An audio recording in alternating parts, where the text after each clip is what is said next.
Sir हाँ sir, याद रखें आपकी जो बेसिस ऑफ अकाउंटिंग है, अकाउंटिंग वो दो किस्म की है, दो बेसिस हैं, एक्रूअल बेसिस और cash basis.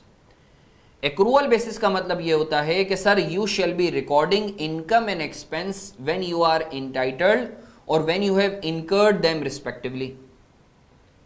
And cash basis means कि you shall be recording your income and expense when you actually receive और pay the cash.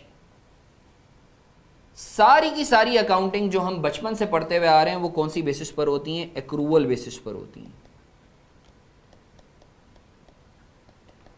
All accounting is done on accrual basis accept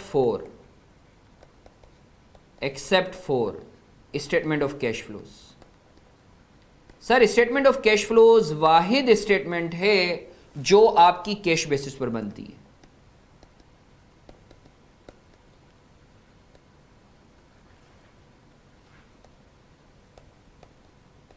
मैं उम्मीद करता हूं sir आपको clarity है कि आपकी सारी की सारी अकाउंटिंग जो आप करते हुए आए हो और इंशाल्लाह जिंदगी भर करोगे, that is done on accrual basis except for one statement, that is statement of cash flows. Statement of cash flows जो है वो आपकी कैश बेसिस पर बनती है। कैश बेसिस का मतलब ये है कि आप स्टेटमेंट ऑफ कैश फ्लोज में उस चीज़ को रिकॉर्ड करोगे अगर तो आपको रिसीव हुआ या आपने जो है कुछ कैश पे करा।